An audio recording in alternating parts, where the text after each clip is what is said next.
Okay, good morning, everyone. Good evening, good afternoon, and welcome to the New Energy Advancement Hub. My name is Tatiana Mitrova. I'm Director of NEAH, and I'm really happy to welcome you today together with our guest, Kingsmill Bond, Energy Strategist at RMI.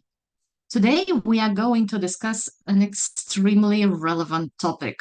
We will talk about renewable revolution, about the crucial decade ahead. And Kingsmill, I know, has a very strong point there. So without further discussion, Kingsmill, I think let's move to your presentation and to your vision. The floor is yours, please. Fantastic. Thank you very much, Tatiana. And I had a great pleasure, folks, of working with Tatiana in Moscow in a different era. And sorry, circumstances have changed, but I'm very happy to be talking about this story of the renewable revolution. And let me just pull up my screen.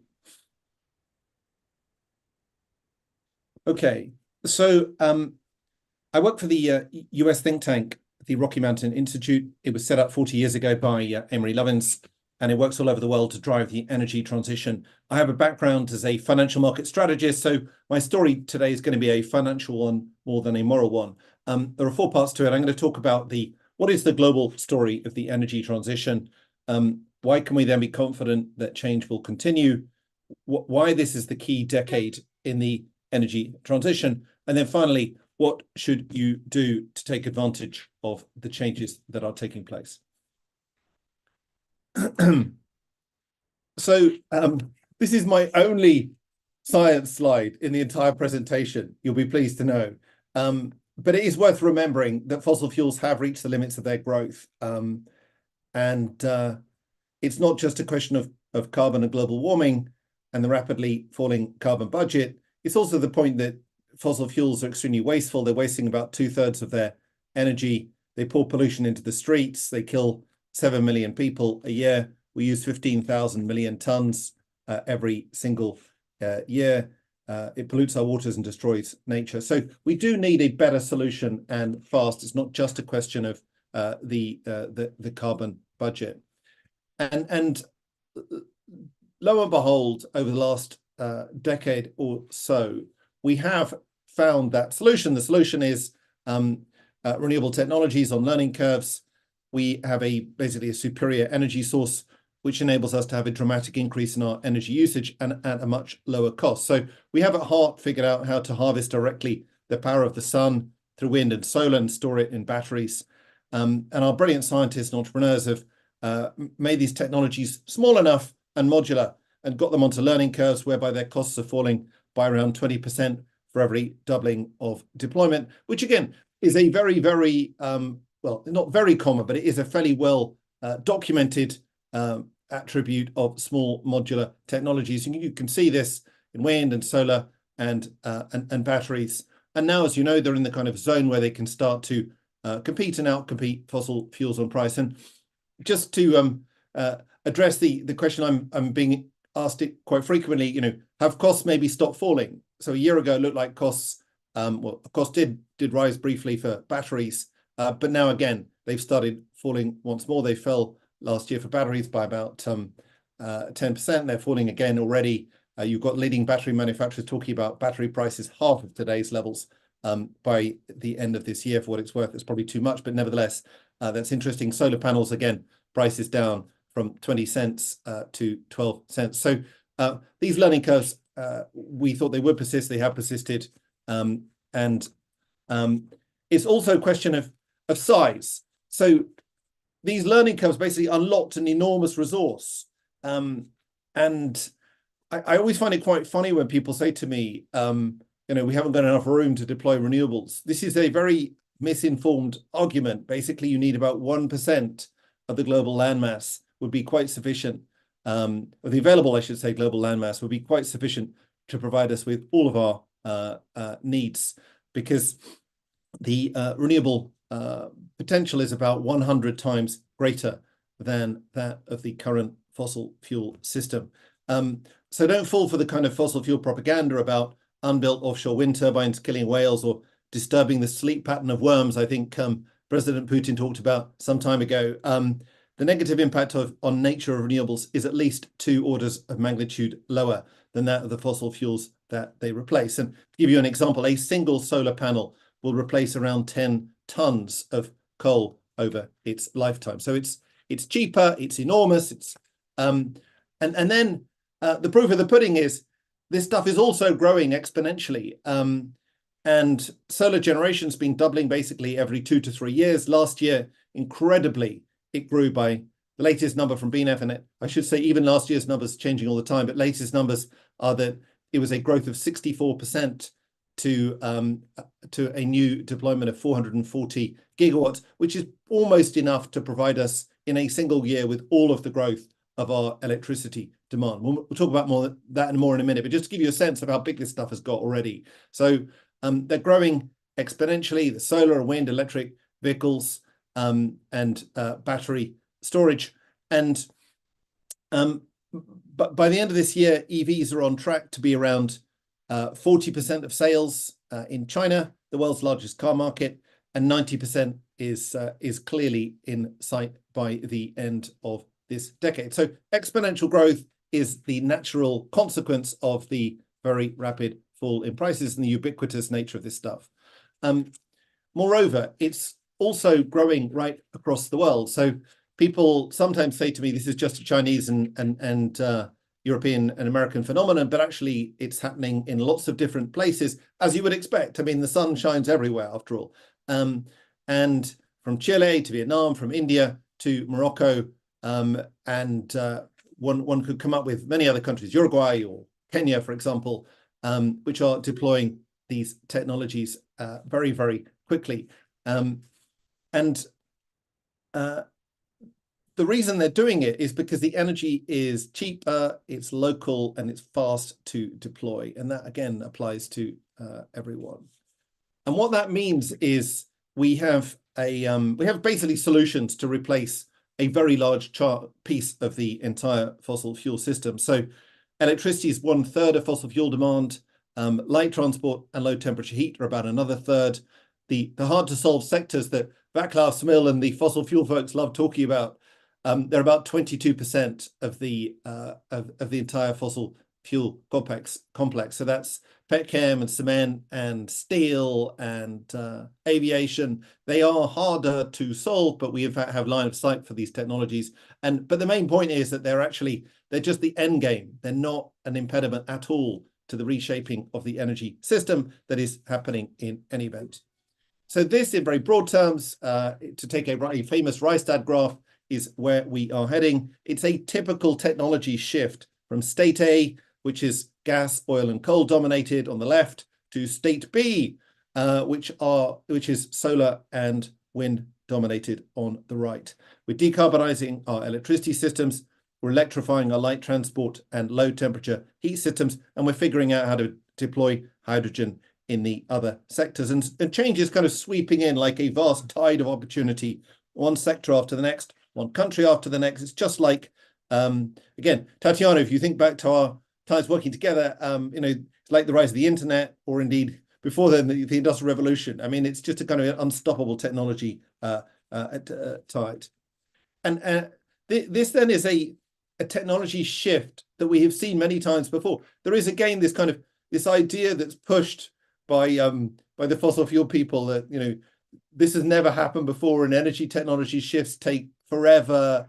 But they're absolutely missing the point that an entire shift, of course, takes decades. But as these charts are showing, the moment where the growth of the new kills demand for the old can happen extremely quickly, and you get this kind of X shape that takes place. You get the growth of the new, you get a peaking in demand for the old, then prices fall still further, the new carries on up the S curve, the old then starts to decline very quickly. So this is a shift we have seen many times before, from horses to cars, or from coal to gas heating, or further back from sailing ships to steamships. Okay, let me now look forward for a moment. We kind of set out the framework. I'm sure many people watching are very aware of these arguments, and the question is, okay, there's lots of opposition. There's lots of barriers to change. Inertia, fossil fuel interests, and so on. The question really is, why will this change happen? Why are we confident that the change is going to continue? And the key point is that the solutions outweigh the challenges. And the most credible assumption must be we will continue to solve them. So let me talk about the most powerful forces of change. I'm going to start with cost. So in Oxford, there's an academic called Doyne Farmer, and he's shown that costs are on these learning curves. Moreover, that learning curves tend to persist. Therefore, the most likely future is that the costs will continue to fall. Solar has already been described as the cheapest energy source in history. Its cost is likely to halve to a range between $20 and $30 per megawatt hour by the end of this decade. I should say that, of course, it's already less than that in leading locations in Abu Dhabi, for example, but on a global average level. Battery costs are likely to fall from our calculations to a range between $60 and $90 by 2030. Again, interesting to see that CATL is already talking about $50 or $60 batteries by the end of this year. But again, these are global averages.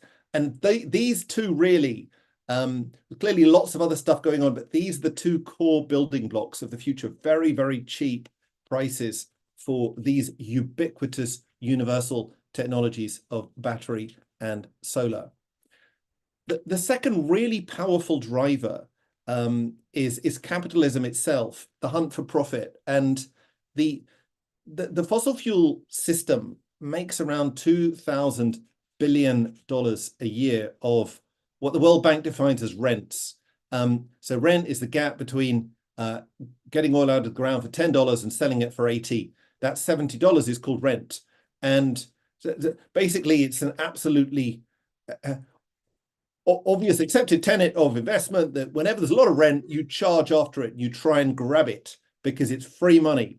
And the fossil fuel system hasn't had any competition for decades, or for centuries, actually. And now it's built up this enormous amount of rent. And there are lots of people who want a piece of the money.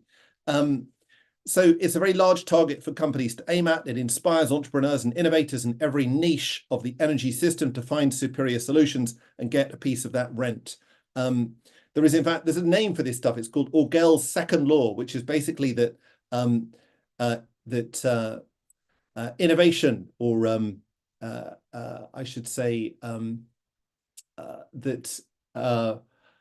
innovation is cleverer than you are. That is to say, no one can figure out the detail, but innovators will tend to figure it out over time. So when people say to me, this problem cannot be solved, what they're really saying is this problem cannot be solved in a specific location at a specific time.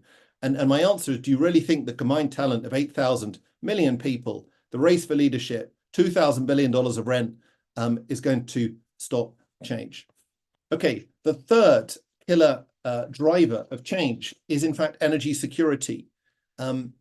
So 80% of the world lives in fossil fuel importers, but everyone has got renewables. So it's obvious we need to sort out supply chain to avoid single country dominance. That's what IRA is all about. But renewables are clearly the answer for energy security. And again, just as an aside, there's a very big difference between buying a solar panel and buying a barrel of oil. You burn the barrel of oil once, and then the very next day, you have to buy it again and burn it again.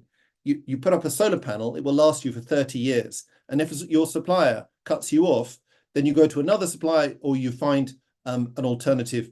Well, you've got 30 years basically to find a solution. You're not going to get cut off overnight.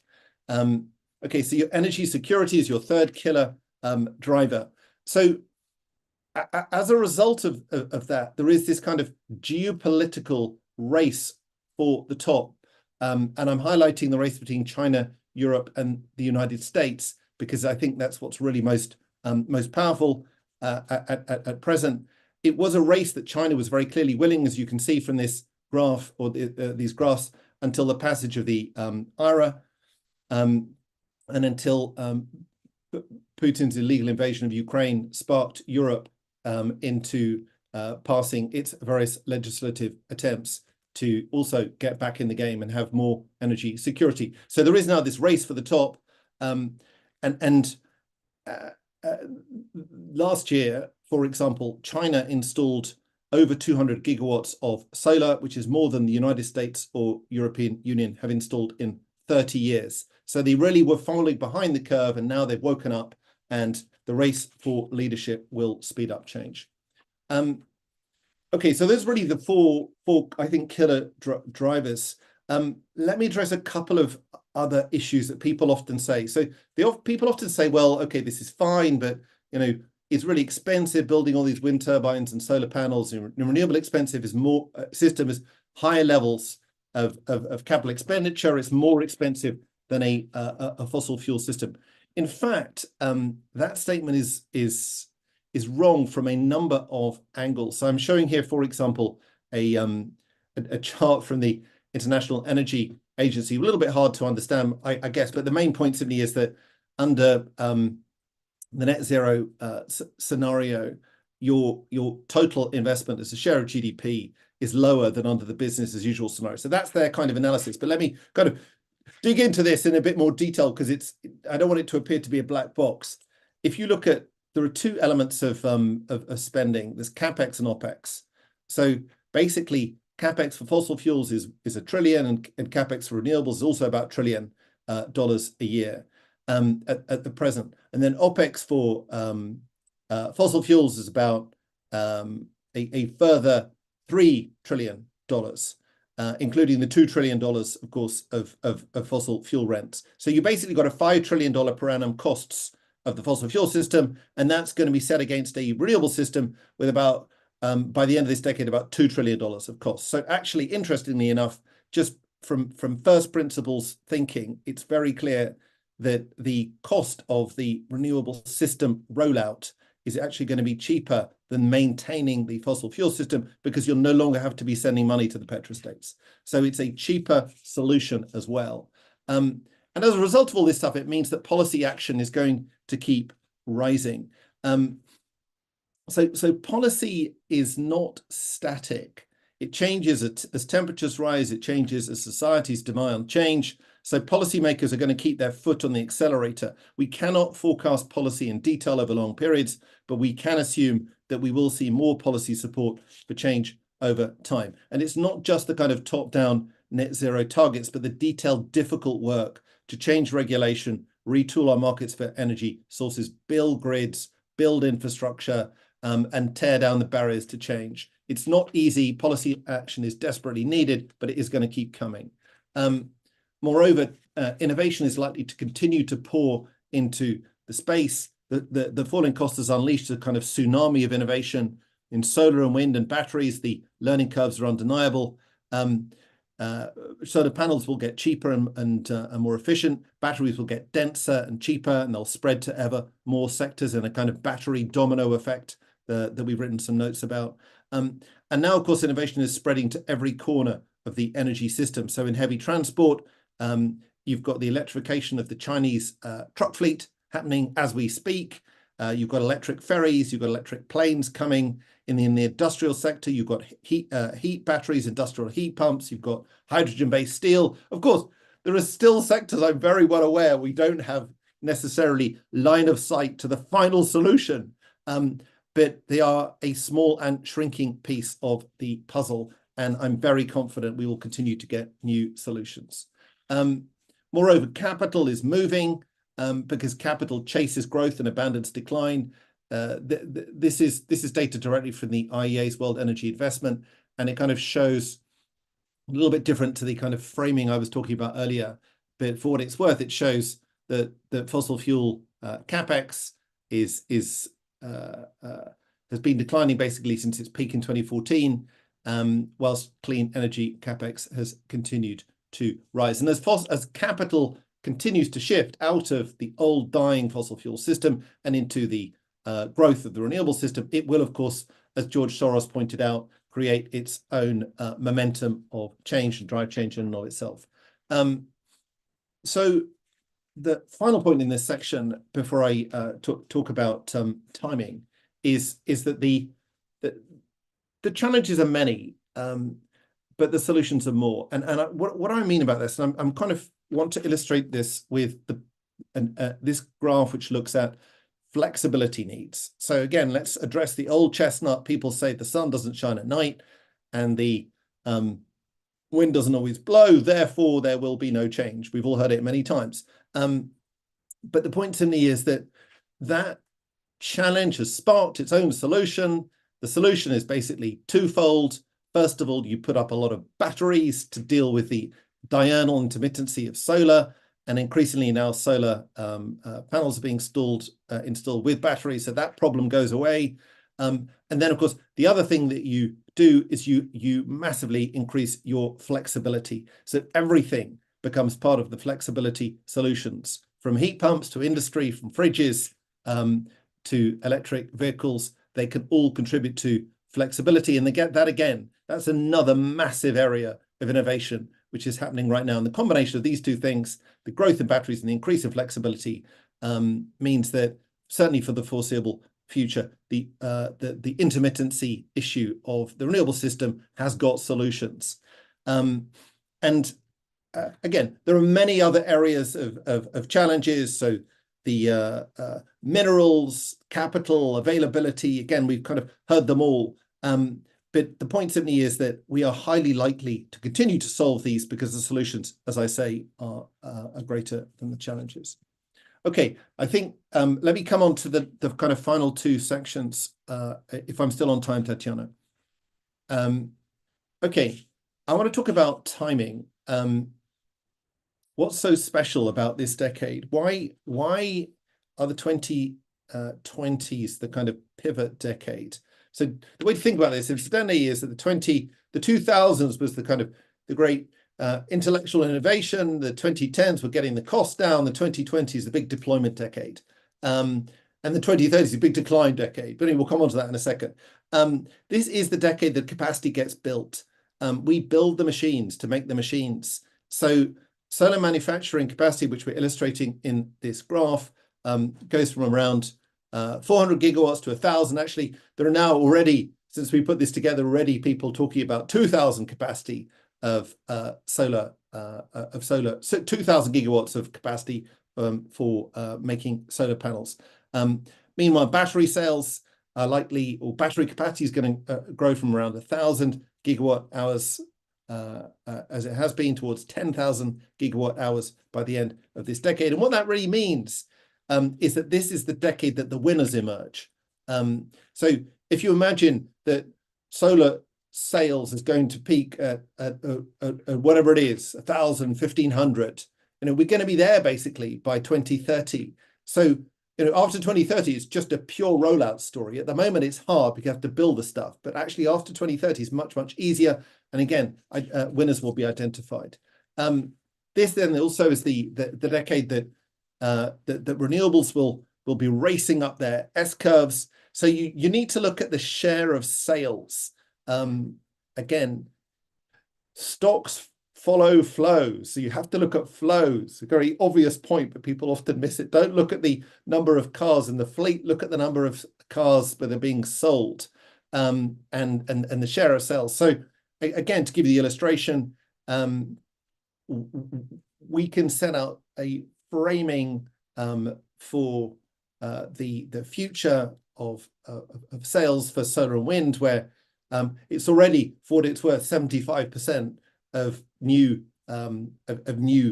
sales are coming from solar and wind. Actually, sorry, that's for 2022. It's even higher now. But anyway, by the end of this decade, it's basically going to be 90 to 100% share of sales in electricity, and a similar story in transportation, in cars. We think that by the end of this decade, it'll be at least 60% of sales, basically 2/3 of sales of electric vehicles. Cars will be electric. And in China, as I mentioned, the world's largest market will be around 90%. So renewables are going to race up S-curves.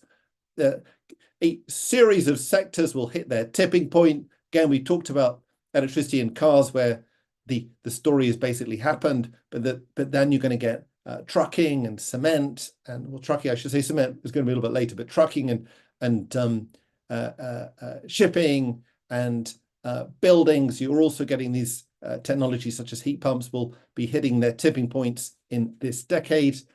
Fossil fuel demand then this decade faces we already set out the framing of fossil fuel demand as a peak in 2019, a plateau until the middle of this decade, call it 2025 to 27, and then inexorable and eternal decline thereafter. And these, for what it's worth, is the IEA's forecast for demand for coal, oil, and gas. And you see that there are three different scenarios: kind of peak, plateau, decline. You can take your pick. I mean, for what it's worth, the step scenario is highly improbable because it would imply that we stopped innovating and we stopped our policy action. So the reality is likely to be between the green and the yellow. But again, you see the point that there really is. It's highly unlikely that by the end of this decade there'll be any prospects of growth at a net basis for the fossil fuel system. And I think this is the final point in this section, which is the debate will be very different in 2030. So, Tatiana and I have a background in finance, and in finance, you don't want to look in the rear view mirror. You want to look forward. And in 2030, if you look forward now to the way the debate's going to be held in 2030, I would suggest it's going to be very, very obvious that this framework that we're setting out here is the inexorable future. So share of solar and wind in electricity generation will be higher than that of fossil fuels. EVs will have overtaken sales of ICE cars. It will be absolutely clear that Chinese fossil fuel demand has peaked. There will be a headlong race for dominance in these technologies of the future. Well, we're already seeing it, but it'll be indisputable. And then corporations, instead of whining about the green premium, will be excited about the green price. So I think there'll be a very, very different world that we face in 2030. So let me conclude, if I may. What do we need to do, and how can we take advantage of this? So in terms of what we need to do, there are four key levers of change. To put this in a kind of very simple framework, you need to decarbonize your electricity sector. You need to electrify your molecules or your burning sectors. You need to increase efficiency, and then you need to find a solution for the last pieces. Those are the four things that are going to be happening over the decades to come. Specifically, we need to build out the new. So solar sales, we think, will be around 1,000 gigawatts by the end of this decade. We'll be selling 8,000 gigawatts of batteries. We'll be selling, call it 60 million EV cars. We'll be selling heat pumps. We have to build out an entire electrolyzer and green hydrogen system. So there's a massive amount of growth that creates, obviously, huge opportunities for people to build it up. And then for investors, it is sadly not easy. And again, I'm kind of a veteran of various different super cycles of my career. So I've seen the rise of the internet at the end of the 90s, the commodity super cycle with the rise of China in the 2000s. This is another super cycle, so it's never easy, and there will be many winners and losers in the whole course of it. It's not as if we can just give people a list of stocks to buy and they go away and do it, but there are four kind of standard things that I think you should be doing in this framework. The first is to allocate capital to growth sectors. The second is to exit sectors which are in decline, or at the very least, trade the volatility on the way down. Don't imagine that this is a cyclical shift, it's a structural shift. The third thing to do, of course, is to go long, short, winners and losers from change. Disruption is coming. So it's actually I think it's a really fabulous opportunity to separate reality from lip service. I mean, there are plenty of companies out there which pretend to have an energy transition strategy.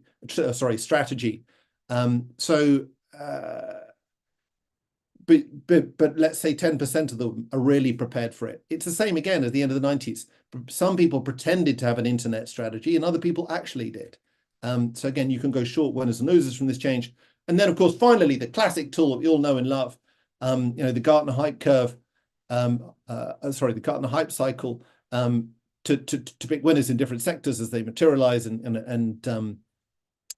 again, I kind of defer to my colleagues who are closer to the action in different individual subsectors. But let me stop there now, and I think I've kept time almost exactly, Tatiana. Absolutely. Thank you, Kingsmill. Yeah, that was really, it looks like a disruption. Yeah. And I have a question regarding, so you've mentioned implications for the investors who want to benefit on this cycle, super cycle.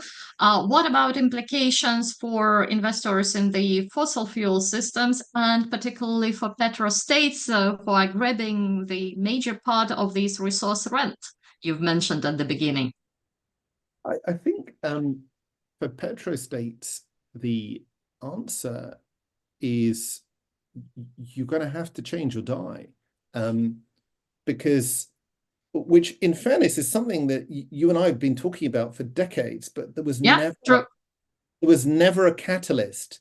And why would anyone change when all that wonderful free money was coming in every month, every day, $1 billion coming into Russia from the sale of its fossil fuels? It's been great, and there was really no incentive to change. But now that the writing is on the wall and it's clear that demand is facing permanent decline by the end of this decade, that means that people can no longer rely upon the famous hoteling rule, which, as I'm sure you know, Tatiana, to remind your listeners, is basically says that it's just as good to sell a barrel today as it is in 20 years' time, because it's going to keep its value. Once decline starts to set in and prices start falling, suddenly it becomes a race to sell your stuff as quickly as you can, and therefore this equilibrium under which fossil fuel prices remain relatively high will be disturbed, and there will be, I would suggest, a very significant decline in prices. You can see this for what it's worth in the IEA forecasts under their net zero scenario for the future of fossil fuel prices. So basically, petrostates have to reinvent themselves before it's too late.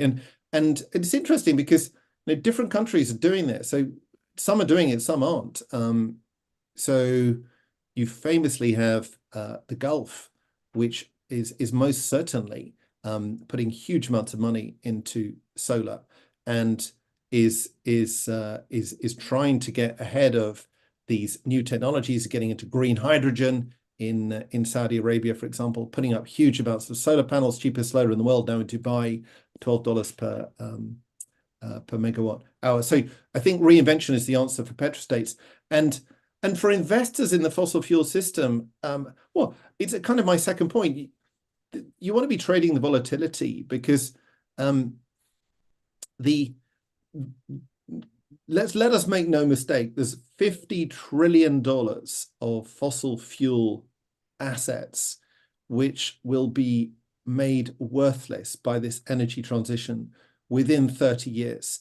And that's not all going to happen through depreciation. So someone is going to take the hit, and it'll be individual companies, it'll be individual banks, and it will be people who are at the top end of the cost curve, people who have got overexposed the way the US coal sector did in its own hubris and arrogance in 2014, expecting growth and getting none, and getting whacked by the decline.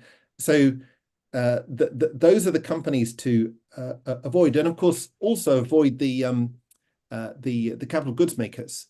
Classic investment angle: avoid capital goods manufacturers in sectors facing decline, because there's just going to be no need to build this stuff out anymore. So yeah, and sorry, final point. People often say, can the fossil fuel companies reinvent themselves for the new world? Should I be, buying them? Well, maybe, but again, cast your mind back. It wasn't the post offices and the retailers who dominated the build out of the internet. It wasn't in most instances, it wasn't the fixed line phone companies who built up the exciting mobile phone companies. You have to buy new companies as a rule. And I think many of these companies will find themselves disrupted. And again, we see this in the last 18 months since Putin invasion, or 2 years since Putin's invasion. They're all very excited. They think the story's coming back again. They think it's just cyclicality. It's not. It's a structural shift. And those companies that fail to understand that are going to face catastrophic decline.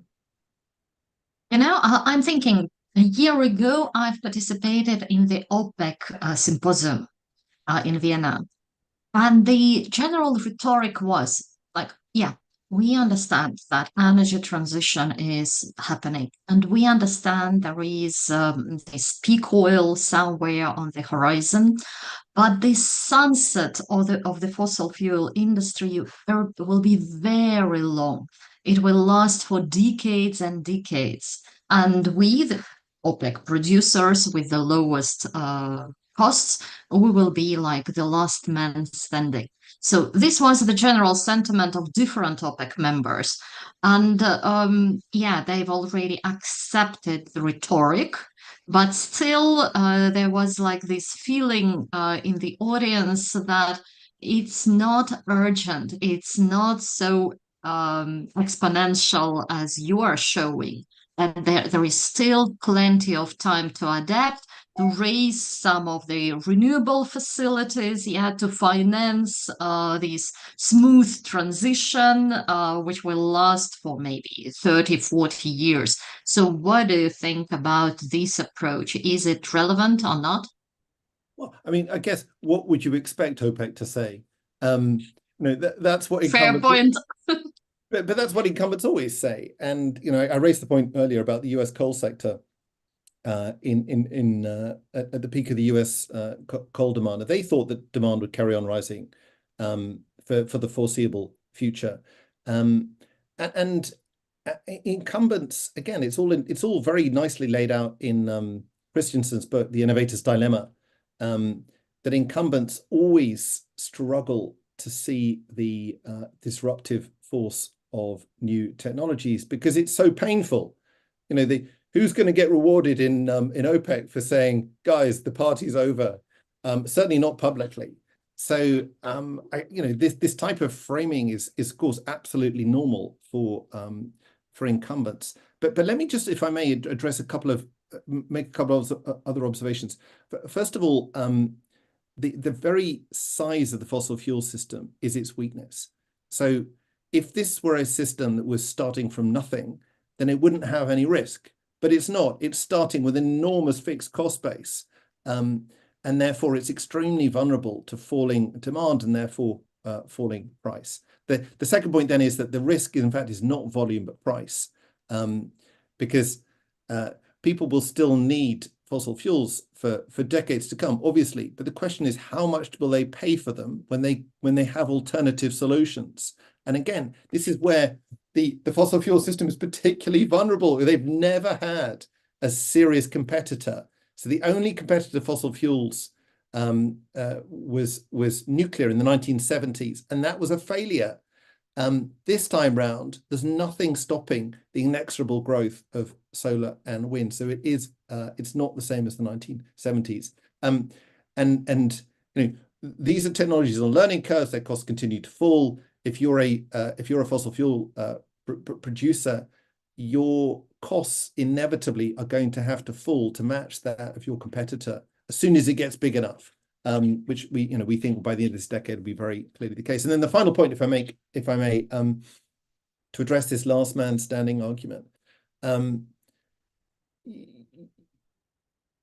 think it's clearly true that the people with the lowest cost resources will be still selling them in 30 years' time. But again, the question is at what price?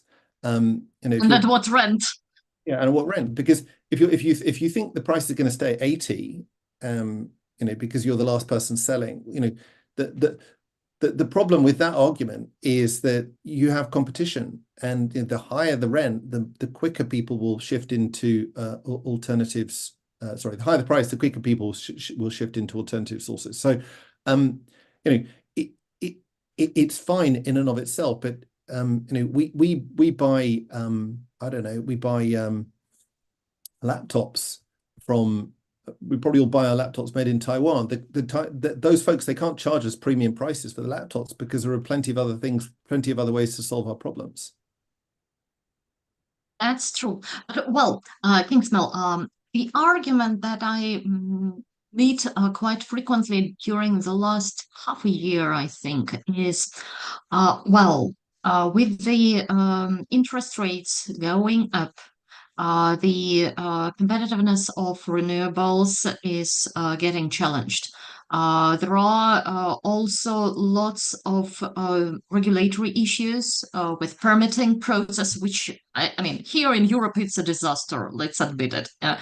Um, there are challenges with the supply chains and lots of, you've mentioned this argument about energy security, but I think the whole world is really worried about critical minerals and dependency on China. Yeah, so these barriers, economic, political, regulatory, geopolitical, what do you think? Will they slow down this process of transition, or is it not that important?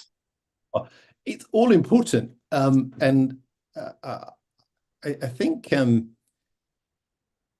we don't want to say that this is easy for a second. Change is never easy, but it is nevertheless happening. And a challenge for a bureaucrat sitting in Paris forecasting the future 10 years from now is an opportunity for an entrepreneur to make a fortune. And that's the point. Now that we're going in a new direction, each of these different issues has spawned challenges consistently. So the points you're making, of course, are not new. So take supply chains. 5 years ago, if you had said that we would go from selling 100 gigawatts of solar panels to 500 gigawatts in 5 years, everyone would have said and did say, it's impossible. The supply chain can't possibly build out. And if you had said we're going to move from selling 50 gigawatt hours, I remember actually Elon Musk back in 2018 when he built his first gigafactory. People said, "Oh, that's do the math. 1 gigafactory, you're going to need 200 gigafactories. It's never going to happen." Well, guess what? There are now 450 gigafactories either built or being built today in 2024. So, actually, interestingly enough, many of the supply chain problems we have already solved. That's why I'm actually really excited about the fact that I can already start to see the end of the supply chain problem. Then when it comes to minerals, look, minerals, this was a very topical issue a year ago because lithium and cobalt prices were high, and guess what? High prices meant more demand and substitution. More supply and substitution. And therefore, metal prices have fallen dramatically. So that, again, is another kind of, I'm not saying it's a false problem in any way, but it's an absolutely soluble, has been an absolutely soluble problem. Then thinking about permitting, look, when it comes down to permitting, it again is not easy. It requires governments to actually do something, to step up to the plate and change the permitting regimes in their countries. And it requires, that's difficult. But the reason I'm relatively optimistic here is because of this race for the top, this race between China and Europe and the United States for dominance in these technologies. Why did Europe pass, finally, after talking about it for years and years, why did Europe pass all its different legislative initiatives over the last 2 years? It's because of the rising, it's basically because of the threat of Russia and the dominance of China in these technologies. They just have to do it. So of course it's not easy. But the threat of falling behind is also forcing people to do permitting. And that's, again, not to be naive. There will be countries that fail to do this. And there'll be many countries and many regions that fail to put into place the necessary policy framework to allow these technologies to grow. Guess what? They're going to become the failures of the future. So, if you want to fail, then don't bother doing this stuff. And then finally, interest rates. Interest rates, again, it's like one of these, it's a massive problem if you've committed to building a wind farm, for $70 per megawatt hour, and then your costs go up, as they unfortunately did, by 20%, and then you're out of money. That's a real problem. And I get there, and I feel the pain of these developers who are in that horrible position. But if you look at the numbers, has it stopped growth? No. I mean, as I say, solar growth last year was 64%. Wind is going to hit yet another record this year. So it has not made stuff easier, that's for sure, but it has also not killed growth. There is a lot of, I mean, it's like a mood in the media, in the discussions, like, couple of years ago, renewables were on the rise, but now it's slowing down, and the fossil fuel companies, they are becoming more optimistic, while renewable companies are mainly complaining. Some of them are going bankrupt. So it's more about perception and something, this feeling in the air. So can you provide any evidences, like facts and numbers, that show that actually it's not true? Actually, the energy transition is still on its rise. It's still on this exponential curve, and there are no evidences of slowing down. So, I mean, the point is, of course, there are individual data points where we have some slowdown. Individual countries, individual sectors. I talked about wind in Europe, or you can think about electric vehicles in a given month in a given country, and all of that individual data points have been weaponized by the fossil fuel interests who are trying to slow down change. But if you actually look at the facts of the case at a global level, this growth is continuing. So, I mean, to give you some numbers from 2023, well, this number I mentioned a few times about a 64% increase in solar deployment to 440 gigawatts. We saw a tripling in the deployment of battery storage. We saw a doubling in deployment of battery storage, a tripling in deployment of green hydrogen infrastructure. We saw I think a 35% growth in the sales of electric vehicles. I mean, it's just still continuing to grow, this new technology at extraordinary speeds. And to put some context on this, in the great growth era of fossil fuels in the sort of period after World War II, they were growing at 5% a year. Okay, and this stuff is still growing at 30, 40, 50, 60% per annum. And the growth rate is incredible. So if it were to slow to, I don't know, 20% growth, that would still be quite sufficient to drive radical and disruptive change. And let me give you one other data point, which again, I think people haven't really focused on particularly, but we haven't got yet the final numbers for electricity demand growth for 2023, but it's going to be around 600 terawatt hours of growth. And solar alone on a steady state environment is going to be producing around 400 or 500 terawatt hours. Wind is another 200. So it's increasingly obvious that the electricity, that fossil fuels and electricity, which is the largest source of fossil fuel demand, has peaked, and is again facing catastrophic decline because this growth keeps on coming through. And then if you look at electrification, if the second vector of change is the electrification of end-use sectors, that again is happening incredibly quickly. So industrial demand for fossil fuels peaked, folks, in 2014, and it's continuing to decline. It's declining because of the electrification of light industry in China.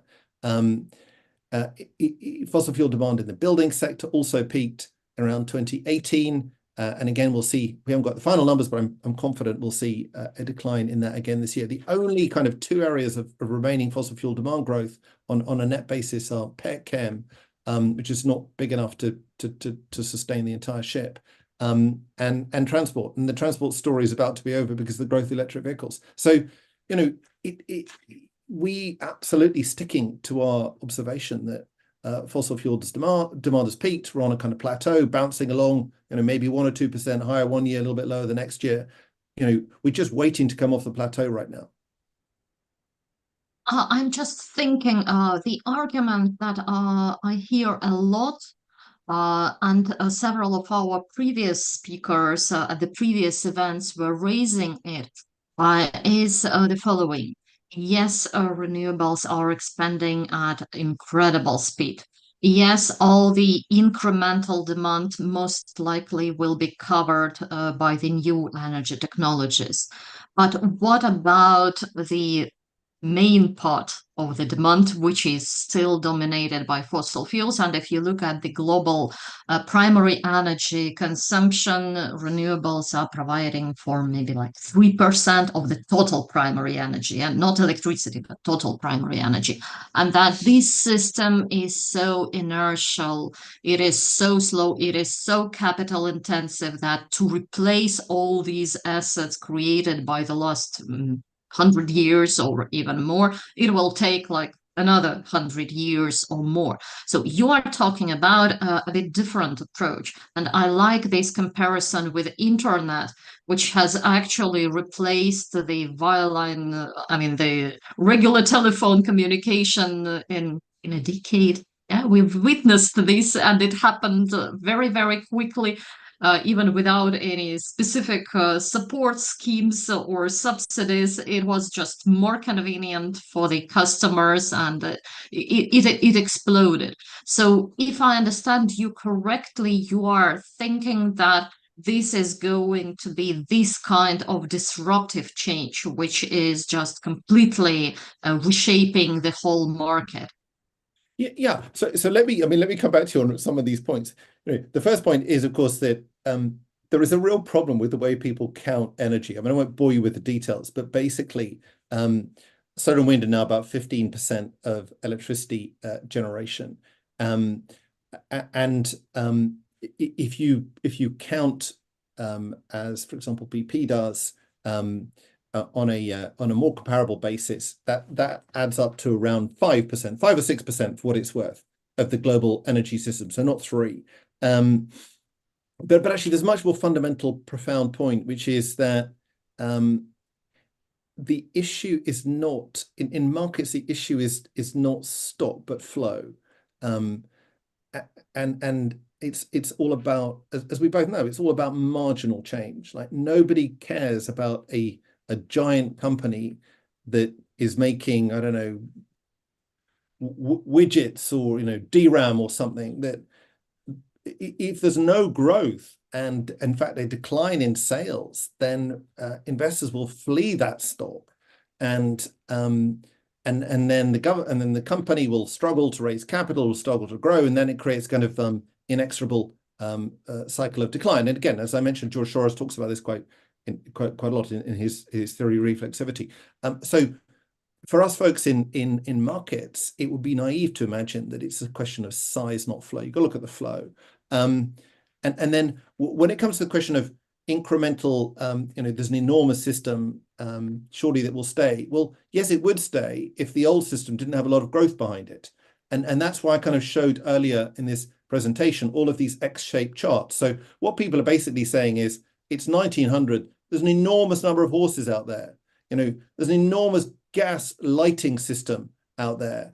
They're really powerful. They can block change. Well, good luck to them, because they're going to get absolutely crushed by superior, cheaper technology. And that's, again, what happened. If you look at other technology shifts, you get a kind of, well, as I say, this X-shaped change.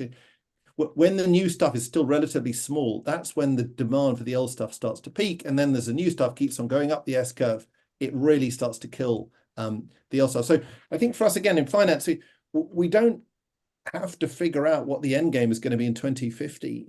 It doesn't really matter, actually. We just have to work out how we have to just get out of the sectors which are going to get killed by the growth of the new stuff, really. Okay, Kingsmill, several questions from the audience. One question is on the European regulation, actually. Even if there are a lot of supportive programs in Europe for green energy and energy efficiency, there is a right framework. the efficiency of these programs is still quite low. Don't we miss something? Maybe some of the groups uncovered, I mean, target audience. Do you get the question? So, Yeah. So, actually, efficiency is something we're just writing a piece about with the brilliant Amory Lovins at RMI, and the working argument is that efficiency also is going to get pulled up an S-curve because of the growth of solar and wind and electrification. And again, the argument is a little bit technical, but in broad terms, the fossil fuel system turns 600 exajoules of, or sorry, 500 exajoules of fossil fuels into about 150 exajoules of useful energy. So they're pouring away around 350 exajoules of energy is being lost in basically in heat losses. And the point is that's an enormous target for efficiency now to aim at, now that we have these new solutions in solar and wind electrification. And the very fact that solar and wind, the way that the IEA, these count stuff, comes into a system, you put in an exajoule of solar, that will actually replace 3 exajoules of gas in the way that they count stuff. So, and a similar story in electrification, you put an electric vehicle into the system, and that will replace, so 1 megawatt hour of electricity will replace 5 megawatt hours of oil, essentially. So you're going to have a natural increase in efficiency, in fact, just because of the growth of these new energy technologies. So when the IEA is talking, for what it's worth, about this tripling the deployment of renewables and doubling efficiency by 2030, that actually is completely achievable. I mean, they said, for what it's worth, that we're already on target for 2.5 times renewables. Actually, from our calculations, we're on target for 3 times renewables by 2030. But we're also more or less on target for an efficiency gain towards 4%. I don't think it definitely will not be 4% every year between now and 2030. But by 2030, as renewables continue to grow and electrification continues to happen, it is actually feasible to get to a kind of steady state environment for a number of years while the kind of fossil fuels gets pushed out of the system of much higher levels of efficiency. So yeah, I wouldn't worry about kind of too much about various ineffectual government programs, and I would focus much more on the on the exciting story, the growth of this new stuff. Now the question about electric utilities and grid integration challenge. Actually, I'm also witnessing this very strange situation in many locations. Actually, there is concern from the local electric utilities that growing share of renewables is challenging the grid stability because of their intermittency. They are not very well aware about battery storage and about the other balancing technologies. So they prefer just to limit the share of renewables, or they are going for further curtailment of the renewable output, which is not actually allowing for this growth. What do you think should happen for them to change their approach? You need better management, and you need to get rid of these companies if they don't change, basically. And this story about grid, about renewables disturbing the stability of the grid, we've heard it for 20 years, folks. Yeah. The Germans, famously, and the Irish grids wrote letters to their regulators in the 1990s, saying that solar and wind can never be more than 2% for whatever stupid technical reason they had at the time. I don't care, but now it's 50. It's like, wake up, guys. Everyone can do this. You just have to learn. So I think, again, but this comes back to the point we were making earlier. There are challenges. I mean, we shouldn't understate there are massive challenges, always challenges to doing everything. Remember the people who told us that the internet would never be fast. when it first started, or the people who told us that the Indians would never have mobile phones, or who said that you could never you could never build skyscrapers, back in the day. I mean, look, it's difficult, but that's what we humans are good at. And we got the technology. People are doing these things. In Denmark, it's 60% of electricity is now coming from solar and wind, and they're already planning in South Australia and Uruguay and in Ireland for 90% renewable-based systems. So it's just, if you can't do it, just get out of the way. Let someone else do it. Cool. Kingsmill, on this very inspiring note, I know that you have to go. Thank you so much. I think that was a bit of a wake-up call. If you are not able to do it, then just go out of the way. Yeah, that's a strong message, probably not very pleasant, but at the same time inspiring for those who want to make it happen. Yeah, for supporting this transition and for believers that progress will actually succeed, which it always did. Thank you. Thanks, Tatiana. Thank you. And thank you for being with us, and goodbye. Thank you. Bye. Bye.